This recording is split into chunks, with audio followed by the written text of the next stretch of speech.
اور اب عمران خان کے وکلا کہہ رہے ہیں کہ وہ اس میں ان اعتراضات کو ایڈریس کر کے دوبارہ اس کو سبمٹ کریں گے. لیکن وہ پٹیشن کس چیز کی ہے؟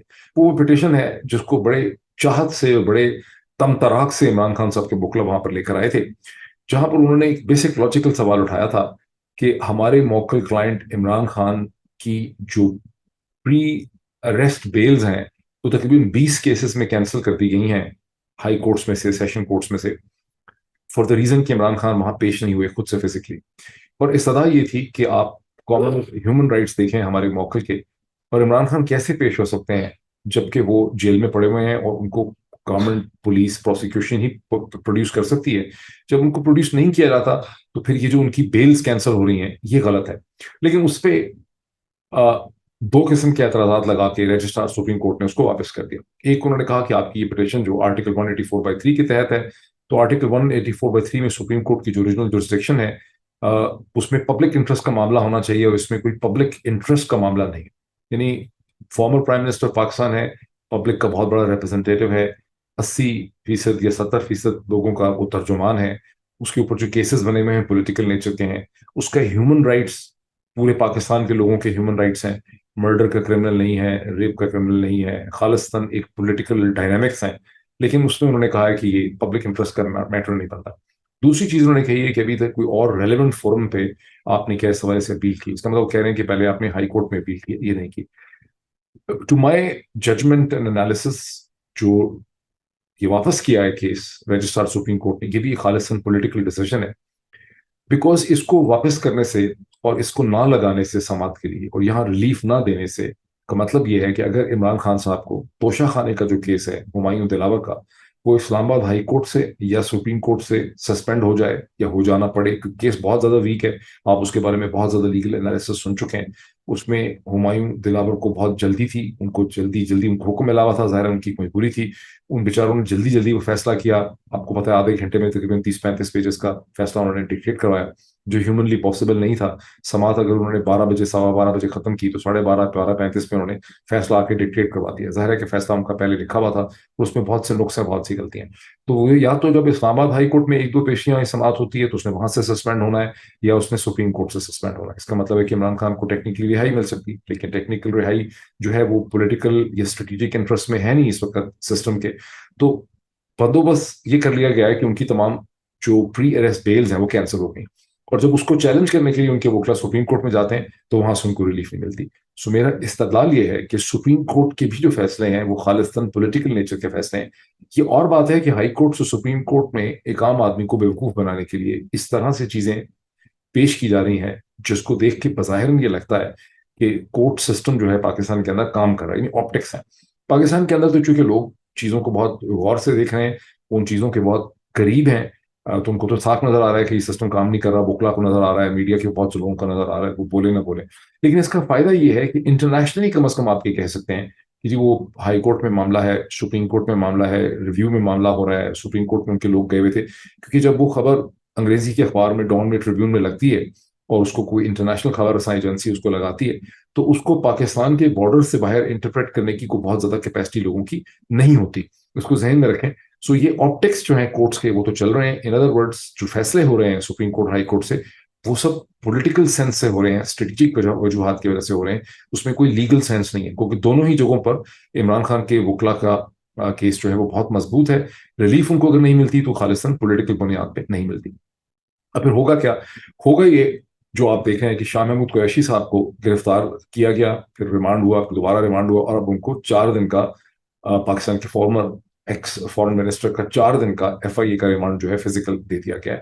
کس چیز میں دیا گیا ہے؟ سائفر کیس کے اندر. تو اب سائفر کیس جو ہے جب عمران خان کو جس بھی سٹیج پہ رہائی ملے گی، اور رہائی ان کو مل جائے گی، مجھے لگتا ہے کیونکہ یہ توشہ خانے کا کیس ٹیکنیکلی بہت کمزور ہے. اچھا اس کو ذہن میں رکھیں کہ جب چونکہ جو بیسک ڈیسیجن ہوتا ہے قانون میں وہ ہمیشہ کورٹ آف فرسٹ انسٹنس کا ہوتا ہے. جو ٹرائل کورٹ ہوتی ہے اسی کا ڈیسیجن ہوتا ہے.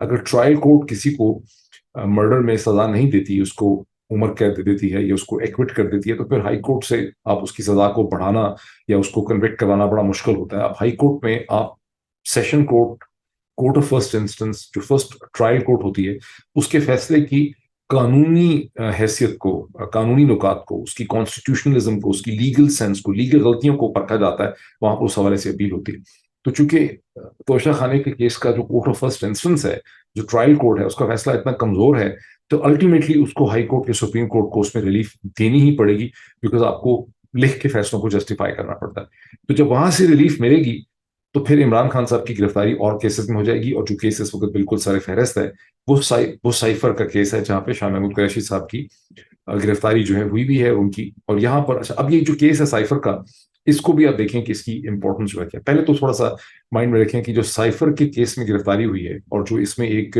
کیمرہ ٹرائل کے لیے ایک جج صاحب کی اپوائنٹمنٹ ہو گئی ہے، ان کو نامینیٹ یا نوٹیفائی کر دیا گیا ہے، یہ اس آفیشل سیکرٹ ایکٹ کی روشنی میں اور اس سے ڈیرائیوڈ پاورز میں، اس کے مینڈیٹ کے ذریعے ہو رہا ہے، جس کے بارے میں آفیشیل گیزٹ میں کہا گیا ہے کہ it has deem to got the assent of the president of Pakistan.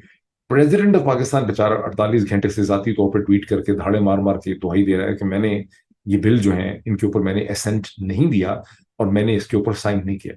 لیکن سسٹم کے اندر مطلب جھوٹ کا ڈھانچہ اس قسم کا کھڑا ہے کہ جتنے بھی مطلب پی ڈی ایم اور اسٹیبلشمنٹ کے ریپرزنٹیٹیوز ہیں، وہ سب وہ سیکرٹری صاحب جو ہیں، جو پرنسپل سیکرٹری ہیں وقار احمد صاحب، جن کو پریزیڈنٹ نے وہاں سے برخاست کر دیا ہے، کو سیک کر دیا، واپس بھیج دیا ہے، اسٹیبلشمنٹ ڈویژن کو سرنڈر کر دیا ہے، ان کی جگہ حمیرہ احمد صاحبہ کو انہوں نے، جو بھی گریڈ 22 کی آفیسر ہیں، ان کو انہوں نے ریکوزیشن کیا ہے وہاں سے اسٹیبلشمنٹ ڈویژن سے۔ وقار احمد صاحب نے خط لکھا ہے، جس خط میں انہوں نے اپنی دہائی دی ہے، اور بڑے افسوس کی بات ہے کہ میں دیکھ رہا تھا کوئی عرفان صاحب ہیں، رپورٹر یا کورسپونڈنٹ ہیں ڈان کے، انہوں نے وقار احمد جو پرنسپل سیکرٹری تھے، جن کو واپس بھیج دیا گیا ہے، ان کے لیے بڑی دہائی دی۔ ایسا انہوں نے ایک اسٹوری لکھی ہوئی ہے ڈان میں، جس کو پڑھ کے ایسا لگتا ہے کہ وقار صاحب جو ہیں وہ بہت سچ بول رہے ہیں۔ اور ڈان کی جو کورسپونڈنٹ ہے، بدقسمتی سے انہوں نے ان دی انفینٹ وزڈم وقار صاحب کی جو پوری سٹیٹمنٹ ہے، ان کا جو خط ہے، اس کا بالکل بھی انہوں نے انالیسس نہیں کیا۔ اگر یہی سٹوری واشنگٹن پوسٹ میں چھپتی، نیو یارک ٹائمز میں چھپتی، تو کم از کم ایک دو پیراگراف میں ان کی پوری سٹیٹمنٹ کا انالیسس تو کیا جاتا، لیکن پاکستان میں اس کا رواج نہیں ہے، یا مجبوری ہے، یا جو بھی ہے، نہیں کیا گیا۔ وقار احمد صاحب یہ فرما رہے ہیں کہ میں نے دونوں بل ہیں، ایک 2 تاریخ کو ایک بل اس میں سے آفیشیل سیکرٹ ایکٹ کا ہے، جس کا میں ابھی ذکر بھی کر رہا ہوں، جس کی ریلیونس کی بات ہو رہی ہے، جس کی روشنی میں شاہ محمود قریشی صاحب کو اور عمران خان کی گرفتاری ہونی ہے، اور شاہ محمود کی ہوئی بھی ہے۔ تو جو ایک آفیشیل سیکرٹ ایکٹ ہے، دوسرا آرم فورسز ایکٹ ہے، پاکستان آرم فورسز ایکٹ ہے، امینڈڈ ایکٹ ہے، دونوں 2023 کے ایکٹ ہیں۔ وقار صاحب کہتے ہیں کہ ایک بل میں نے پریزیڈنٹ کے آفس میں بھجوا دی تھی، فائل میں نے 2 اگست کو، ساتھ میں نے اس میں لکھ دیا تھا کہ اس کے 10 دن 11 اگست کو ختم ہو جائیں گے۔ دوسرا میں نے 8 اگست کو بھجوا دیا تھا، میں نے کہا تھا اس کے 10 دن جو ہے 17 یا 18 اگست کو ختم ہو جائیں گے۔ تو پریزیڈنٹ نے وہ فائلیں جو ہیں اس پہ کچھ لکھ کے واپس بھیجا ہی نہیں۔ اب وقار صاحب اس چیز کی بیسس میں استعمال کر رہے ہیں کہ میں نے تو لکھ کے بھیج دیا تھا۔ بھائی آپ نے جو لکھ کے بھیجا وہ تھا ہی غلط فیکچولی طور پہ۔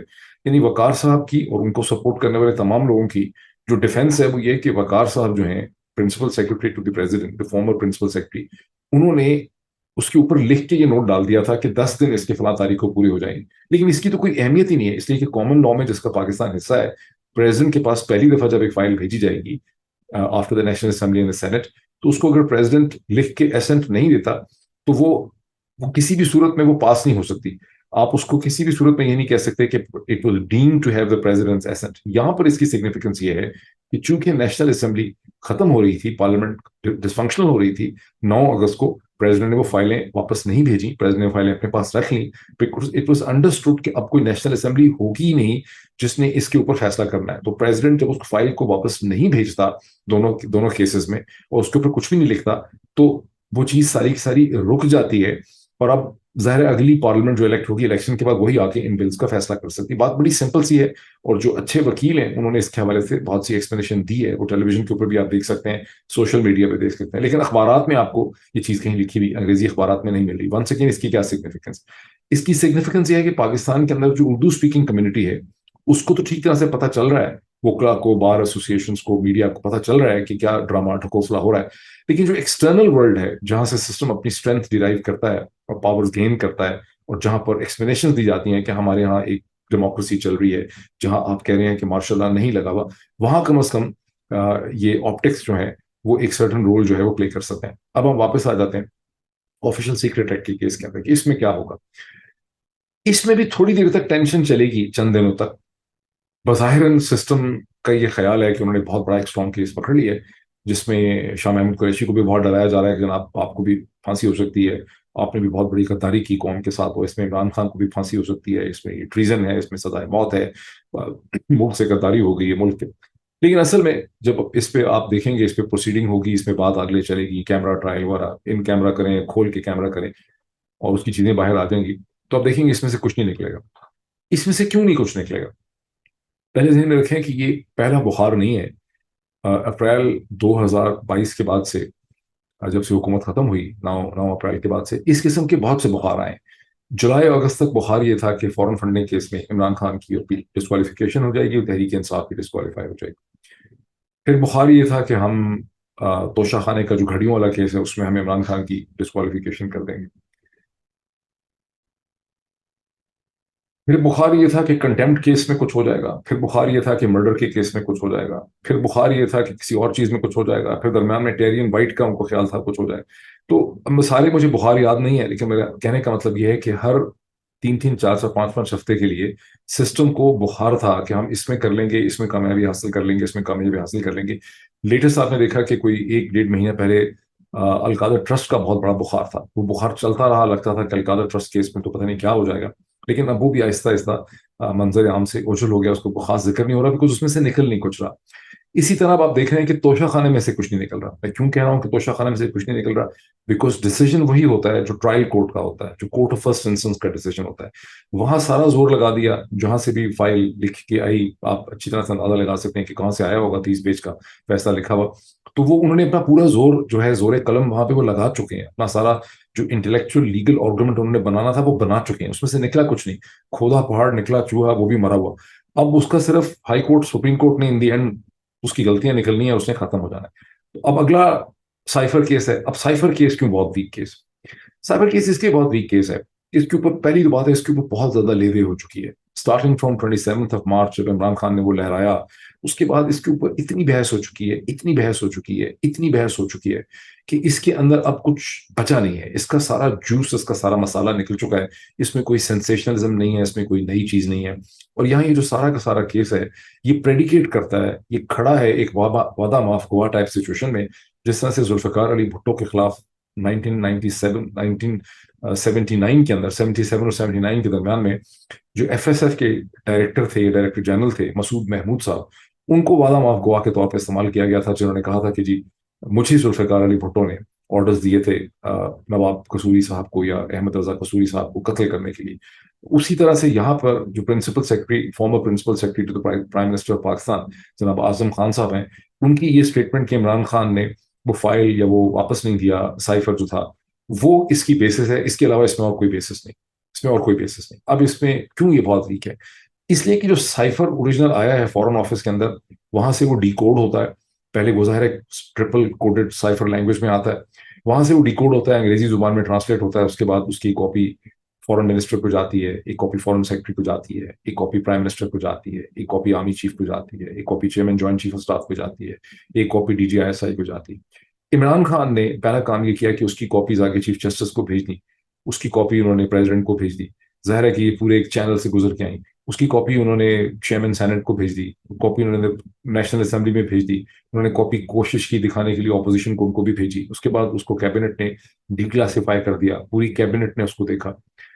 اب اس ساری چیز کی کیا ہے، اس کی امپورٹنس کیا ہے؟ میں کہہ رہا ہوں اس کی امپورٹنس یہ ہے کہ انٹرسپٹ نے، جس کی اسٹوری کے اوپر یہ سارا تماشا یا ڈرامہ یا ریئیکشن جو ہے وہ کیا جا رہا ہے، انٹرسپٹ نے اصل کاغذ تو پبلش کیا ہی نہیں ہے جس سے آپ کو نظر آئے کہ یہ کون سا کاغذ ہے، اس کے اوپر کون سا واٹر مارک ہے، اس پہ کون سی تاریخ ہے، اس کے اوپر کون سا نمبر ہے. وہ تو انہوں نے پبلش ہی نہیں کیا. انہوں نے اس کی ایکسپلینیشن بھی دی ہوئی ہے کہ ہمیں تو ایک فوج کے افسر نے دیا اور ہم نے اس کو پبلش نہیں کیا بیکاز جو ٹیسلا کے کریٹر ہیں جناب ایلون مسک، نے ایک طریقہ نکالا ہوا ہے ٹویٹر کے اندر کہ ڈاکومنٹ لیک ہو جاتا ہے تو ہم اس کو ٹریس کر سکتے ہیں. یہ انٹرسپٹ نے اپنی سٹوری میں بہت کھل کے اس چیز کو ایکسپلین کیا. اس کا مطلب ہے کہ انٹرسپٹ نے جو چیز پبلش کی ہے وہ محض کانٹینٹ ہے سائفر کے، جو اسد مجید صاحب کا سائفر ہے. تو کانٹینٹ تو اس کے 30 جگہوں پہ موجود ہیں.